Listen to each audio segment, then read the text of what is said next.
All right, welcome to the second edition of the 2022-2023 season Fantasy Football Factory podcast. I'm Ben Mintz, Barstool Mintzy, joined as always by Steven Cheah. Last week, we opened this thing. We got into our quarterback rankings. And this week, we're going to do the same thing, but we're going to do it for the tight end position. And we're going to get into our rankings. We're going to talk about our sleepers. And we're also going to get into draft strategy with tight ends because it's kind of a weird, unique position and that there's some really top guys that are elite, but then it drops a lot. And Steven, I'm looking forward to getting into this with you today. Yeah, tight ends are an interesting breed because some people, I don't want to say make the mistake, but in the past have drafted tight ends very early in their draft. And then you're not happy with what the rest of your team looks like. But there is data to suggest that that could be a smart move this year. So, yeah, let's get into it. Let's start with the most common question. How high to draft a tight end?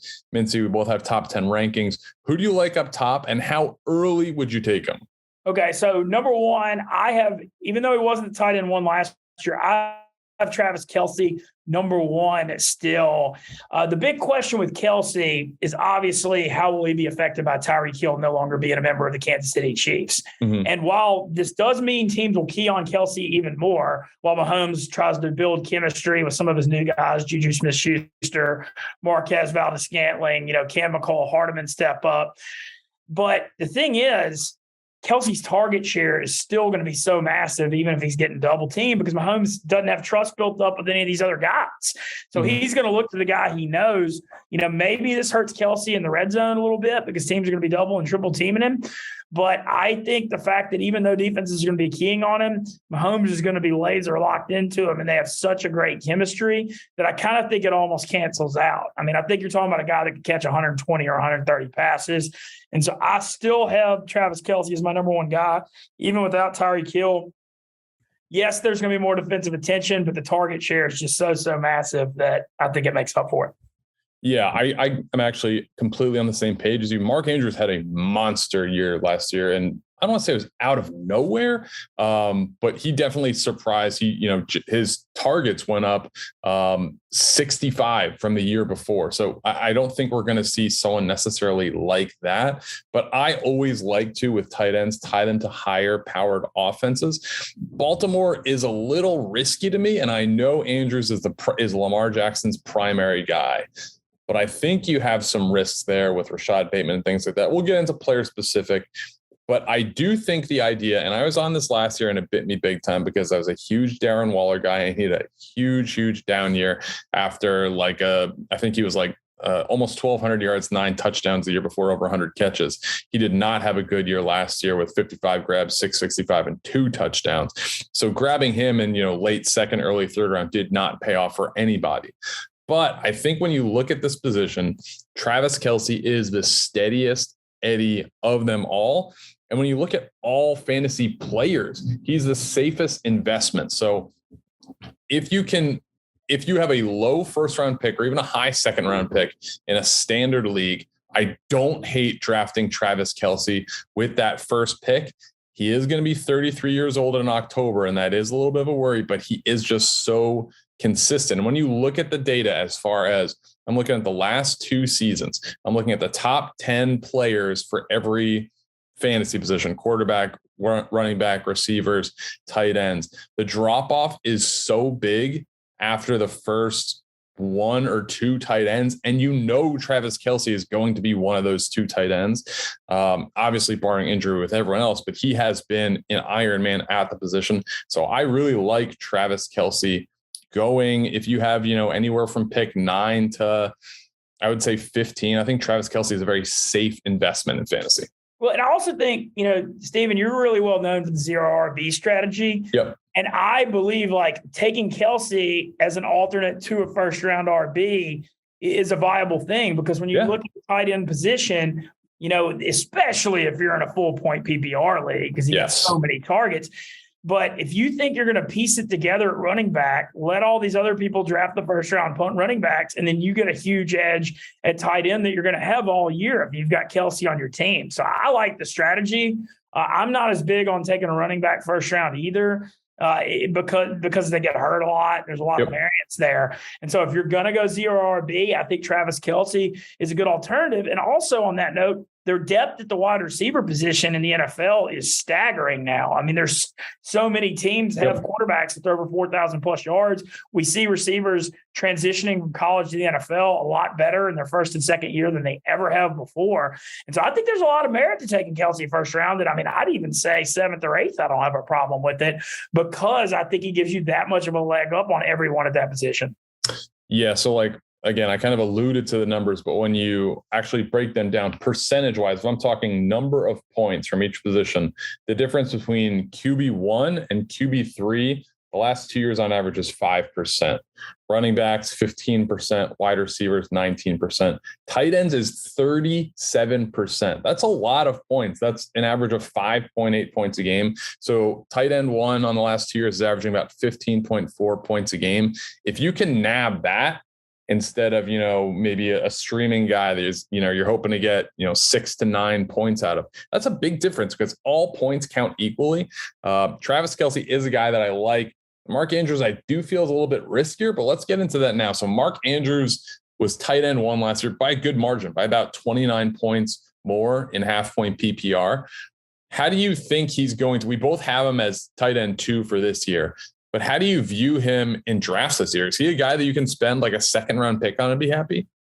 I don't know about a second rounder, but I feel good about him. I think he's solidly the number 2 tight end because you mentioned his chemistry with Lamar. And the other thing about Mark Andrews that makes him really good is how explosive he is. You got a lot of tight ends that are steady guys and pretty good in the red zone and all that. But Andrews is a guy that they throw to down the field. I mean, he gets chunked 30 and 40-yard plays a good bit.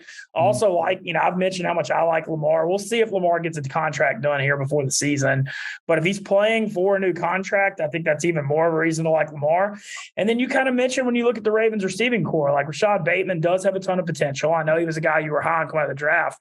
But Lamar had a good chemistry with Hollywood Brown, and he's now gone. So Lamar's going to lean on Andrews even more while he's figuring out, what to do at his other, with his receivers. And then also Baltimore at the running back position got gutted last year. And while that's going to help their running game, having more help there, that's also going to help their play action passing game, which helps Andrews down the field. So I feel very solidly about Andrews as the number 2 tight end. And I think he's going to be really good. Now, do I want to take him second round? I think that's a stretch. I think early third is when I'd start looking at him. Yeah. So I'm in agreement here with Mintzy. Travis Kelce, I think, is a low 1, early 2. Mark Andrews, I think, is probably a 3. And to kind of dovetail and kind of close off the first segment, how high to draft a tight end. If you're not getting one of these 2 tight ends, I'm waiting a long time because the production difference once you get past, tight end 3, maybe tight end 4 is almost negligible from a guy that's undrafted and you can pick up off waivers. So if you don't choose to invest a premium pick in one of these guys, I am waiting. Are you kind of on that same? Yeah. So what's interesting, we'll go ahead and get into the guys. So there's 2 guys that have sexy big names that I'm probably going to avoid this year that are, even though I've got them ranked as 2 of my next guys. And the first one we're talking about is Kyle Pitts, who was, phenomenal talent out of Florida. Certainly flashed some last year. He's an athletic mismatch and a nightmare. But the thing with Kyle Pitts is the transition from Matt Ryan to Marcus Mariota at quarterback. Now, I think Mariota could be decent. Obviously, people are down on him because of how much he struggled in Tennessee. Hopefully his time in Vegas helped him as a backup. But the thing with Mariota, I just don't see a world where he throws for as many yards as Matt Ryan. I don't think it's even possible. I think Mariota's legs do give him like some, an element that Matt Ryan certainly doesn't have, but he's just not a guy that's going to come out and throw for 300, 350 yards often. I just don't see it. I know they have Drake London, the rookie who they spent a high pick on. Obviously, Calvin Ridley's not playing this year, so Pitts should have a good target share. Atlanta's also going to be a team that's probably losing a little bit, so maybe they have to throw more because of that. But I think the problem with Kyle Pitts is that Mariota's a guy that's going to throw for 200 or 240 yards a lot. And, that's going to dramatically hurt Kyle Pitts' upside. And Pitts is one of those guys where when you see him, he's such an athletic freak and he's a shiny new toy. I feel like he's a guy that's going to come off the board pretty early in fantasy drafts that I'm going to be avoiding because of that.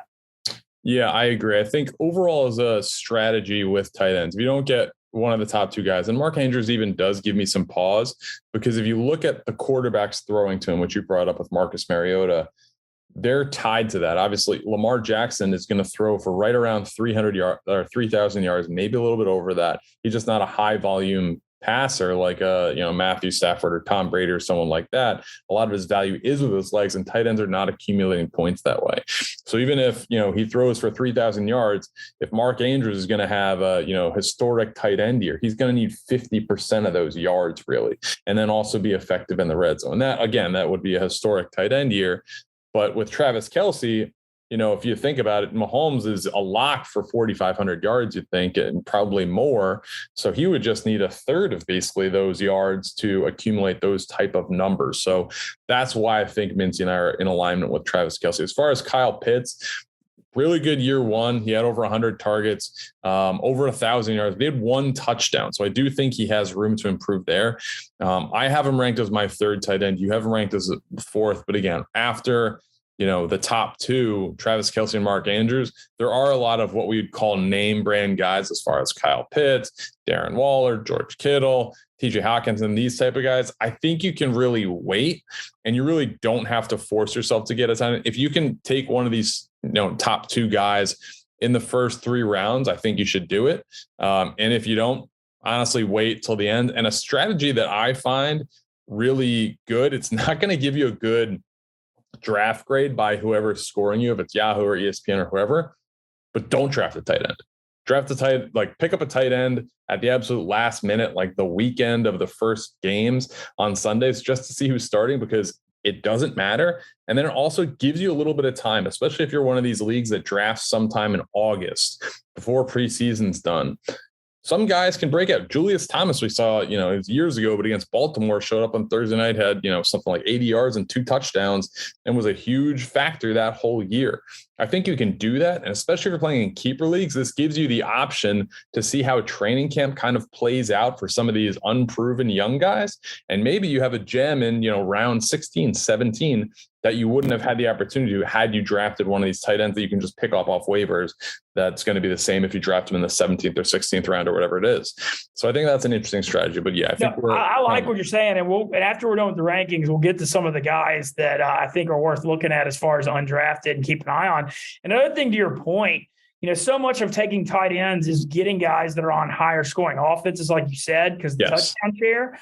And so even if you're playing week to week, picking guys up that have good matchups, if you think that team's going to score a lot of points, then that's not a bad strategy either. If you've got just take targeting teams that have crappy passing defenses and just picking up somebody that's playing them, you can, that can work too.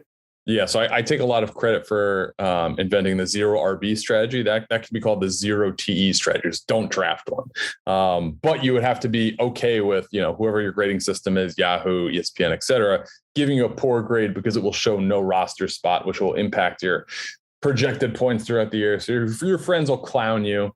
But in the end, it is a savvy move. Well, the other thing, too, is fortune kind of favors the bold in fantasy. And every year you're doing these drafts and people make a big deal like, oh, you drafted so-and-so 3 rounds too early. Nobody's going to remember that week 5 anyway. Right, you want someone, be bold, trust your instincts. It's not about impressing other people. It's about doing what you think is right.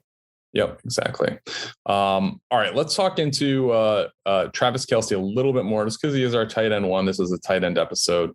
He's got no Tyreek Hill. How do you view that for him this year? They obviously have a new receiving core with Juju Smith-Schuster, Marquez Valdez-Scantling, Mecole Hardman is gone. Tyreek Hill is gone. I think Hardman's still there, but Pringle's gone.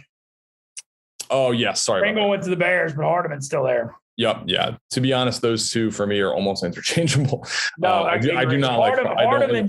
I just don't like Hardman's got the speed, but man, he just fumbles and he drops so many balls. I just think he's not someone you can. I don't trust him. Yep. Totally agree. All right. So how do you view Travis Kelce in this new look offense? Well, I think what's going to happen with the Chiefs is it's going to be muddled the first 6-8 weeks while people are figuring things out. And we kind of saw that happen last year to an extent. People kind of unveiled that defense where they were taking, keeping the safeties back on Tyreek, and they were making Mahomes go underneath early in the year. And then the Chiefs, they kind of figured it out week 9 or week 10 and got hot, but it took a while. Well, I think that's what's going to happen here again. I mean, they got to figure out who's going to replace Tyreek. Obviously the guy to look out for is Sky Moore, the second-round pick out of Western Michigan, because he's, taking the Tyreek role, but he's still coming from the MAC to the NFL. I mean, you can't, just because he's playing his position, you can't just say, oh, he's the next Tyreek Hill. So that could be a work in progress. And so while Mahomes is building a chemistry with Juju and Valdez-Scantling and Sky Moore, you got to think he's going to just lean on Kelce. And he's not afraid. Think of Mahomes. I mean, he's not afraid to force into double coverage. He definitely will make some riskier throws looking for Kelce. So even if KC scores a few less points, like maybe that hurts Kelce's touchdown production, but I just think the volume the targets are going to be so good that it makes up for it, even if KC, takes a little while to figure it out. Yeah. And what I love about this is the AFC West is going to be, I think it's going to be shootout city. Then obviously a lot of teams have improved their defenses. But Travis Kelce outside of Denver, so against the Chargers and the Raiders, absolutely feasted last year. Just 100-yard game after 100-yard game. Really, really strong production. So I like Travis Kelce to do really well in the division next year. Yeah, I actually, in my big auction league, because I always talk about I do an auction and I bid big for Mahomes every year. You never want to go into one of those saying I have to have this guy, because that's always a disaster in case you get into like bidding wars. Yep. You got to be able to be flexible and say, hey, I've got a high grade. I'm willing to spend a lot on this guy, but there's a point. But, usually I go in there and get Mahomes. I think there's a good, I don't want to say this because my people in my league watch it, but, I'm interested in Kelce. How about that? Yeah. Kelce, 3 of his 400 yards games came in the division last year. All right, so let's move on. Let's talk about a guy who definitely took a step back last year as far as fantasy, and that's George Kittle. Right now in ADP, he is going as tight end 3. He finished last year, 2021 at half point PPR as tight end 4 with 166.5 points. Very respectable numbers. I have him as tight end 6. You have him as tight end 5. Trey Lance coming in as quarterback in the Niners. How do you feel that impacts his stock? I don't think it's good, because when you look at what Garoppolo's skill set is, he's a guy that's going to get the ball out quick, throw shorter passes, get the ball to the middle of the field.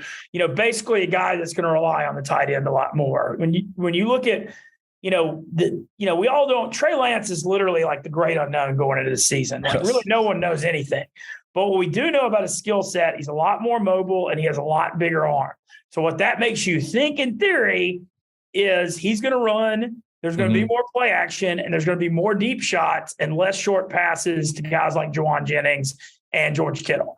And so that gives me a little pause on Kittle, because I don't think, and I also think when you look at Kyle Shanahan and that Niners offense, they're going to run to set up the pass.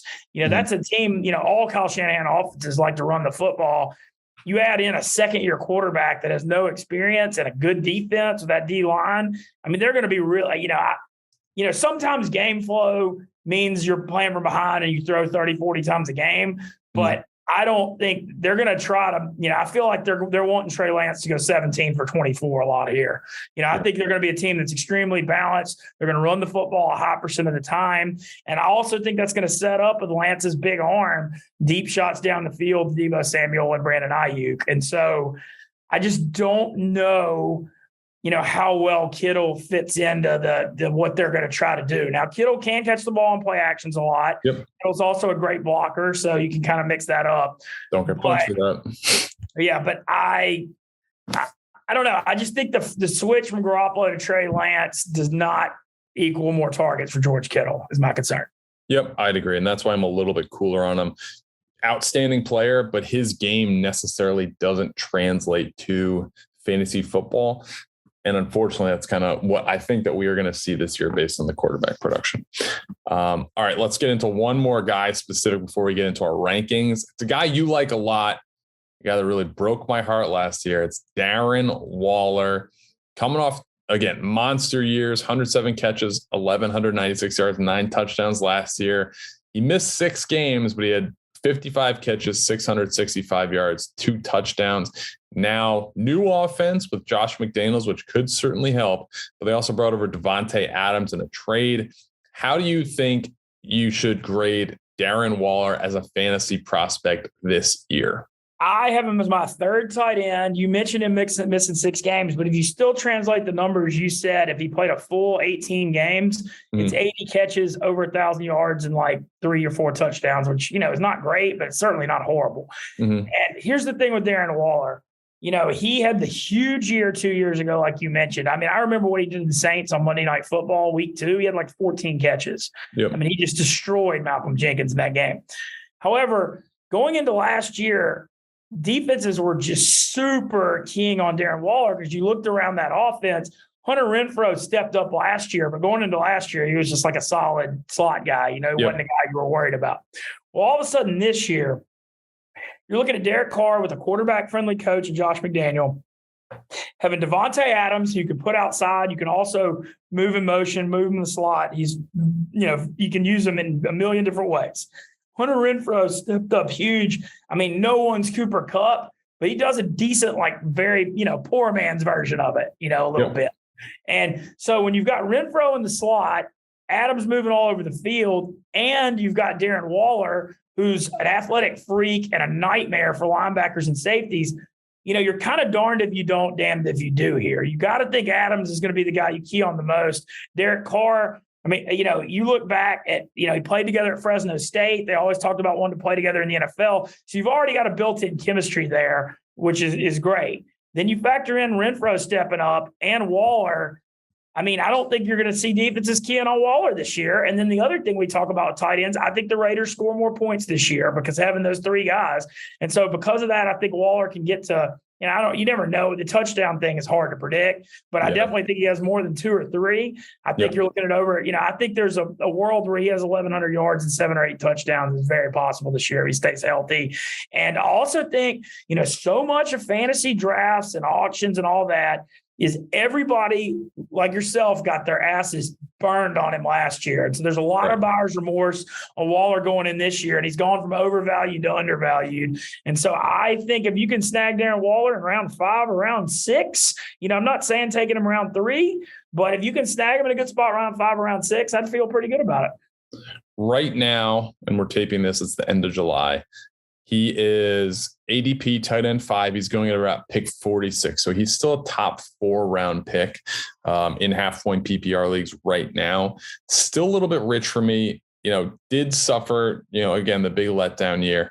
He is a guy who is interesting because, I think it was week 1 against the Ravens. It was like that Monday night doubleheader. He had 19 targets. So you're like, oh my God, this is such a great pick. He didn't have the best game of his life, but he still put up a solid fantasy game. And you're like, this guy's just going to continue to get targets. What's interesting for this year is with the new offense, Josh McDaniels, they have been a slot receiver and tight end offense. I'm interested to see where Devontae Adams exactly fits into there. But Derek Carr did show the ability to be a high volume passer last year. He was around 4,800 yards, which is great. So you're looking at, similar yardage at least to Patrick Mahomes as far as, measuring that up with Travis Kelce. My issue with Darren Waller is the red zone specifically. And he is a great red zone target because he's huge and a mismatch on corners. But if you have, I feel like every time he scores a touchdown, Chris Collinsworth is breaking it down, and it's just Hunter Renfrow doing the China route, and he's doing all these crazy routes to get open in the end zone. Derek Carr has 5 seconds to throw it to him and hits him perfectly. But then you add Devontae Adams, who's the ultimate wide receiver touchdown vulture, just catching 1 yard smoke routes and like diving into the end zone. I don't know what his touchdown upside is, but I don't love it. Like, I would be surprised, honestly, if he scores over 5 touchdowns this year. And that's low for a guy with his athletic ability. The Raiders are a big run it near the goal. Like Josh Jacobs got a ton of red zone carries last year inside the 10-yard line. I am a little hesitant on Waller just due to what I feel is going to be limited touchdown upside. But the last thing I want to mention on him is how friendly the Patriots offense has been to tight ends over the years. Yes. Yep. And that, that's going back to Gronk and Aaron Hernandez. But we saw it last year with Hunter Henry, how many touchdowns he had. 9 touchdowns. Yep. So I think I think that's got to be at least mentioned as well. Absolutely. All right, let's get into our rankings. We just did top 10 tight ends. After again, we mentioned in our draft strategy, we think if you get the top two guys, you can pounce on those guys in the first 3 rounds. I think that's good value. After that, either wait till the way end, wait till very late in the draft, or honestly, don't even draft one. And I think you're going to be fine. Pick them up off waivers, see who the latest buzz is around camp. Maybe let's start with that. Mintzy, are there a couple of guys that you like that you think maybe either won't be drafted later, could be playable this year at the tight end position? Yeah, there's a few guys. I don't know how it's going to turn out for them, but there's guys with upside. If it broke right, it could really, really break right. And one of the guys that is at the top of that list for me is Irv Smith in Minnesota. Yep. I just love his athletic ability, catching the ball out of Alabama. Cousins and Zimmer was well known how much they didn't like each other. They hire a coach off the Rams staff, which Cousins is familiar with that system going back to when he played with McVay as his offensive coordinator in Washington. And I think it's going to be more of a quarterback-friendly system. And, with Justin Jefferson and Adam Thielen, defenses are going to be worried about that. So I think Irv Smith in an offense that could score a lot of points is one of the guys I think that's he's ranked like 18, but I could see, if it broke right, it could really break right. Some of the other guys I'm looking at, I just want to point out one thing about Irv Smith is that, you think, oh, well, he didn't play last year. Tyler Conklin was a streamable tight end in fantasy. Tyler Conklin's gone now. I believe he's with the Jets. I would not bank on him in fantasy at all this year. But I think that does open the door up for an Irv Smith resurgence. So I like that pick. Yeah, and I think he's just athletic. He's one of those pass catching tight ends. He's not a blocker at all. Yep. But he's one of the guys that has upside. Some of the other guys I'm looking at, like on my rankings, for example, the fall, it's like the tier thing we always talk about, like tier 1, tier 2. The fall from 5 to 6 is off a cliff here. Like I have TJ Hawkinson number 6, and I don't like him at all. It's just, yeah. It's like literally whatever. It's like I'm not. I think it's a huge free fall. The guys I do like, I thought Dawson Knox really flashed a lot last year. Mm-hmm. That Bills offense throws a ton and they score a ton of points, and Allen looks for him in the red zone. And he's also a little more athletic and explosive than your regular tight end. Yep. He catch balls down the field. So I like him. He's the one I like. Hunter Henry was a touchdown guy. He's not a yardage guy. And he had 9 last year. So those guys are always a little wary on because it's like hard to do the touchdowns year after year. But he still has a good chemistry with Mac Jones. And I still have just so many questions about the Patriots receiving core. Yep. So I have him at 9. Dalton Schultz had a solid year last year. They score a lot of points. I know another guy that is rounding out my top 10 that I believe you're higher on than me is Zach Ertz in Arizona. Yes. And when you look at his situation, DeAndre Hopkins is out the first 6 games. And so, Hollywood Brown coming in is going to be good with him and Murray's college chemistry. But I think the target share for Ertz is big early. My question with him is him getting older. Can he hold up? Yeah, I think Ertz is a really interesting one just because he did enjoy a lot of success last year in Arizona post-trade. And, he got dealt. It was like right around the trade deadline, I believe, week 6. But if you look at his last 4 games, his target share is nuts. He's averaging almost 11 targets per game. It's 11, 13, 9, 10, and his catches are good. He's 6+ catches in all games. Didn't score any touchdowns in those games, but the yardage is there. And with DeAndre Hopkins out, he could be a guy that flourishes early, especially. I have him as my tight end 7. You have him as 10. I kind of think I like him more than 10. I'm kind of having remorse on having him 10. I do like him. Another guy, Dallas Goedert. How do you feel about him? See, I know that like the Hurts, there's a lot of play action and rollout stuff, and he looks for him. But now with A.J. Brown and Devontae Smith and the fact that they like to run the ball, I'm not as big on him just because of all that. Yeah, I did like the way he finished the season. And again, like after Philadelphia, obviously with Jalen Hurts at quarterback, but they had Ertz and Goddard, both of whom are, talented tight ends. But Goddard really ended the year strong. 200-yard games in his final 5 games. He had 92 yards in the playoffs on 12 targets. Like they have A.J. Brown now. Jalen Hurts isn't going to pass for a ton of yards, but I think he has good upside. And I think he is going to be one of the main targets there. So he's the guy that I like. But kind of tepid. You don't have him in your top 10. I have him ranked as 8th. Hawkinson, we're a little bit different on, but yeah, I agree with you. Once you pass the top 6, it does kind of fall off a cliff, and it's really anyone's game. I like Dalton Schultz a bit more than you, just because he is tied to a much more higher powered offense. And we're getting reports now that Michael Gallup's probably going to miss at least week 1, if not longer. So that bodes well. And with Amari Cooper gone, Dalton Schultz is the guy I like as tight end 4. But we have 5 of the top 6 guys that we kind of agree on. You're just, I got a few other guys late that are ranked real low that aren't in my top 10 that I want to mention as potential non-drafting options to keep a close eye on. Gerald Everett is now the Chargers tight end getting Jared Cook's role. Herbert's going to sling the crap out of the ball. Yep. And I know Everett, played for the Rams and Seahawks, but he's always a guy that's, he's outside of Alabama, but he's a guy that's pretty athletic. I think he's a guy that can catch the ball, and I think in that offense, that's not the worst situation, so I think he's a guy worth mentioning. I'm going to touch on your Bucs real quick. No Gronk. All of a sudden, though, they did add Rudolph. So now they got Rudolph and Braid. So maybe that makes that muddled. I was going to say Braid. Tyler Higbee. Braid is a sneaky red zone. I've always thought Braid was good. Jameis used to love throwing to Cameron Braid. Yeah, if you need a tight end to stream on a week-to-week basis, if your guy has a bye, I think Cam Braid is definitely a viable option. He's not going to be a huge yardage guy, but as far as touchdowns, he could catch 2 literally any game. I've got 2 more I want to mention that are probably not going to get drafted that have the upside. One, take a look at the Seattle situation with Noah Fant. I find it very interesting. He was part of that trade in the Russell Wilson trade. He went with Drew Lock over there. And while Drew Lock, who Seattle has had a high grade on and been looking at since the draft, they've always loved him. He's already got a chemistry with Noah Fant as tight end. He's got DK Metcalf. But, that's a good point. The fact that they already have a chemistry, and let's be real, Seattle's going to be playing from behind a lot this year in that division. And so they're going to probably have to throw it a little more than people think. And the fact that Locke already has that chemistry with Noah Fant, maybe there's a chance he's a guy that, you could not really get drafted, but could be kind of a sneaky streaming guy. And the last guy I'm going to mention, I might get laughed at because it's a homer thing and I go back with him. But hey, man, is life all about second chances or what? Evan Ingram's got a big opportunity in Jacksonville with Trevor Lawrence and Doug Peterson. The big thing with him, can he stay on the field?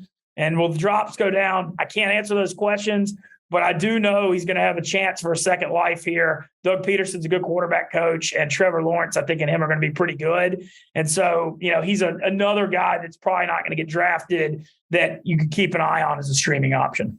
What about the guy from your favorite team? So that's something we talked about off the air that's got to be brought up on here. So the Taysom Hill quarterback experiment in New Orleans is officially over. It's done, but he had a horrible Liz Frank injury planting wrong in the third quarter of the Falcons game, week 18 last year. It was a 9-month injury. So he's not practicing yet. And so he's not out there getting reps. But if he's not a quarterback, he's been a quarterback in fantasy and he has never had other eligibility. Well, hypothetically, if they finally give him tight end eligibility, what if they've got him in goal line packages running the ball and stuff? So the thing with Hill, though, I don't know when he's going to be ready. I really have no idea. So it could be like a week 6, week 7, week 8 thing. But the Saints tight end situation is awful. Adam Troutman, maybe he steps up because they used a pretty early draft pick on him the last couple of years. But, man, he did not. He hadn't shown anything. He was a big disappointment last year. And so I feel like there's a role for Hill when he comes back at tight end to catch some passes and get him the ball as a playmaker in this offense. So I don't know if he's going to be on IR to start the year or what's going to happen on that. But in the back of your mind, it's worth noting if he does have tight end eligibility and the Saints are using him, what if he's got goal line packages? You could steal, he's not afraid to steal some touchdowns. What I will say is that if you look at all the tight ends in our top 10, the only guy that might be faster than Taysom Hill is Kyle Pitts. And then Waller can fly too. I think Taysom Hill's faster than Darren Waller. So, it'll be close, but Taysom Hill is right there. So Jameis, you can say what you want about him. I'm obviously higher on him than Mintzy from a fantasy perspective. I'm kind of talking myself into him a little more now. I like that. the ranking thing, I had him 18 and people were just killing me about it. I mean, you're getting killed. You can't have me, a noted, I don't want to say I'm a noted Jameis hater, but I'm a noted Saints hater, be higher on Jameis than you. Yeah, well, I like the Olave. Seeing Mike Thomas actually on a practice field was reason to start a party the other day because it had happened in multiple years. But you never know what's going to happen. But in a world where Mike Thomas, Jarvis Landry, and Olave are all healthy, that could be a good receiving core. The thing with the NFL, though, everything's hypothetical and hope springs eternal in preseason. That's part of what makes it great. But, in theory, that could be a pretty good receiving core. You really need a lot of a stretch in the field because Thomas and Landry aren't that fast. From a fantasy perspective, for sure, Jameis is a kingmaker. Like 2,000-yard receivers and Mike Evans and Chris Godwin, he gets them the ball. They don't get penalized for interceptions. So Taysom Hill, I think, absolutely is worth a flyer if he is tight end. If he's on IR to start the year and you have an IR spot in your league, stashing him there if you don't have someone, it's probably not the dumbest thing. Yeah. Yeah. All right. That kind of wraps up our tight end preview.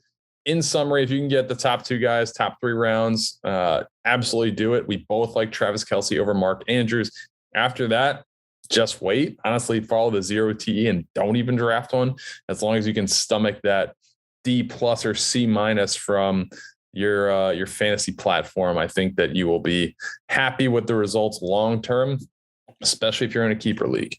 And this has been fun. I agree. The last thing I want to say, too, is kind of backing up what you said. You don't get to the draft and be in the 6th or 7th round and be like, oh, man, I haven't taken a tight end yet. I need to get one. Don't panic. It's like you're going to see these guys come off the board and be like, oh, yeah, I don't have one yet. I need to lock one up. Like, no, you don't.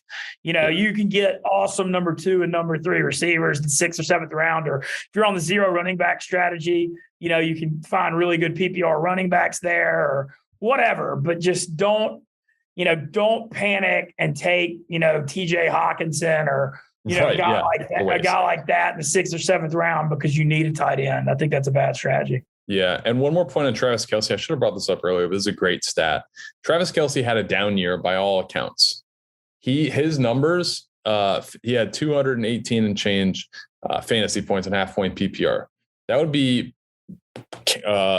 equivalent to wide receiver 9 last year or the last 2 years in fantasy. So Travis Kelce, even on a down year, very, very safe. So we love Travis Kelce. We're a Travis Kelce pod. It's hard not to be just the most consistent guy in fantasy, very undervalued. If you can get him in round 2, love that pick. This has been fun. Like I said, round one, I really don't hate. While everybody, obviously Derrick Henry and Jonathan Tate, you're not taking them over those guys. Yes, correct. We're going to get back end of round 1. Yeah, but like a lot of those other running backs behind them, like right now, I mean, there's a lot of weird stuff going on. Like Alvin Kamara's got the suspension thing that's going to hurt his value. I feel like if McCaffrey can stay healthy, can restore his value, he's going to be, everybody's worried about the way he's been breaking down the last few years. I mean, there's just a lot of running backs that, I can't stomach spending their 6th overall pick on, but I could do it with Kelce and not feel bad about it. Yep. The whole goal of the draft is to not mess up your blue chippers, and it's impossible to mess up if you take Travis Kelce as a blue chipper. You obviously don't want to cap his, upside and take him over guys like Jonathan Taylor, 1st overall. That'd be crazy. Back into the 1st round, very reasonable. This has been fun. We're going to get into wide receivers, running backs. We got a lot more previews coming. This is Fantasy Football Factory, episode 2 for the new season. Subscribe to the Barstool Sportsbook on YouTube. Any parting words, Mintzy? Yeah, well, follow FFF Pod on Instagram and Twitter. Our TikTok. Our Instagram is real close to 10,000, and we really need to get to 10,000. So follow us on there. Shout out to Richie. He's doing a great job helping getting you too, Che, getting the clips up every day of the pod. Just excited to get it going. And then, as we keep previewing, we'll take a look at some of our favorite props on the season total yardage. And man, just this thing's going to be here before we know it. We're sitting here in late July. Now that we were getting, people are practicing. We're starting to feel that football. It's hot as balls outside, so it's not necessarily in the air, but it's going to be here before we know it. Yeah, and we talked about this last episode, but leading up to the season, we're going to drop an episode every week on Tuesday mornings. But Tuesday it'll be available on YouTube, Spotify, Apple Podcasts, whatever. during the season, we're going to do a Sunday show only. We're going to do a lot of social hits. So you're going to be able to keep involved with Monday Night Football, Thursday Night Football, et cetera, when there's Saturday games, of course, to go over props and things like that. Sundays, we'll have a longer show. It'll basically be a live podcast. It'll be stardom, stidham advice, but also props that we like for the day, our gambling cards, kind of what we see value in, and obviously taking questions from the fans, the listeners, the viewers, like we did last year for Dear Mr. Fantasy. So that'll be a really fun thing we got going this year. Yeah, I love that. I mean, I thought the Sunday morning thing was a big hit last year. Yeah. You know, we get to interact with all of our listeners, and then, you know, I love that we're building off that. I think it makes a lot of sense, you know, and as I've learned more about fantasy football, it's way more people want to know about who to start and bets and who to value than like what just happened the week before. Yep, absolutely. All right, well, follow us. Last thing, we didn't talk about Julio Jones, the signing. Let's what'd you think of that? I mean, probably, in my opinion, going to get treated a little kid glovey like the Bucs have done with Gronk through the years. You know, you're way more worried about having him healthy in the playoffs as a weapon. So maybe, you know, he's probably not going to be the most fantasy relevant. But, you know, if you can have him healthy in the playoffs, he's a guy that can step up and make some big plays for you. Yeah, I mean, he got signed the day before training camp. He's going to take a while to learn the playbook. A lot of the Bucs offense is very difficult to pick up on because a lot of it is not only is it down the field passing game, but it's a lot of sight adjustments. So if a receiver sees a certain look and the quarterback sees a certain look, the receiver is supposed to do basically bend one way. And if he sees the defensive person in a different alignment, he's supposed to go another way. So it's going to be a lot of chemistry. They need a lot of reps, but everything is encouraging. I listened to Julio's press conference the other day. He said, you know, like talking to Tom Brady is like talking to himself. They're both very motivated, driven guys, which is great. Mike Evans had a presser today that he talked about. He's watched more film on Julio than anyone just because he worked with Dirk Cutter, was the old Bucs coach, and he coached Julio and similar size guys. So, I'm encouraged. I think the plan for him is to be, you know, probably a wide receiver 3 to start, probably a wide receiver 4 when Chris Godwin is healthy, and to be there down the stretch in the playoffs, like you said, because they did get banged up a bit last year towards the end of the year, and they want to have an insurance policy that's ready to step in when called upon. And I think I wouldn't count on him to put up like Antonio Brown last year type numbers, which were fantasy relevant numbers. I don't think that he's going to be necessarily a guy you want to rely on to start in 2 or even 3 wide receiver leagues. But I think in the right, during the right game where he is maybe elevated to a number 2, I think he will have some streamability. So Julio Jones, big fan of the signings. We're in number 85, which Clem called out. Don't love, very slow number. Looks like Maurice Stovall, which is an awful memory for Bucs fans. But I'm excited about the Julio Jones signing. Yeah, I think his football IQ is also extremely high, playing for Nick Saban at Alabama. And, you know, Julio through the years is like the least diva wide receiver there is. I mean, he's always a guy that's blocked. He's always been a guy, you know, obviously he fought for some money in Atlanta, and you can't blame him for that. But he's never been a guy that's been an off-field guy that's a diva guy. And so, you know, he's a guy that's going to come in. You're not going to get any of the Antonio Brown stuff from him at all. Yep. He's going to be happy to play for a championship. And you know what else? He's a guy that knows a little bit about that NFC South. That's for sure. Yep. So he's back. You know, he's real familiar with all those rosters and played against them for years. So, you know, I think it's a really smart move for the Bucs. I just think as far as fantasy, you know, with having Brady and the way the Bucs, you know, they're worried about winning the Super Bowl, and they're way more worried about having Julio down the stretch. And so I wouldn't be shocked if like you see him have like a, you know, a big game or two on like a primetime night game, kind of like Gronk would. But then, you know, he can almost have a made-up injury and be out a few weeks. The Bucs are leading the division. You know, they're going to be real careful with him. Yeah, the Julio, the shine wore off almost immediately because Ryan Jensen, the Bucs All-Pro or starting center, Pro Bowl center, got injured. Was it yesterday? We're taping this. That's a tough one. I mean, I know at least it happened early, so they can figure it out. But that's not good omen for the year when you got a Pro Bowl offensive center going down very beginning. Yeah, so that is the focus now. But appreciate everyone for rocking us another week. Tight end preview in the books. More positions to come. Thank you for listening, watching the Fantasy Football Factory. See you guys next week.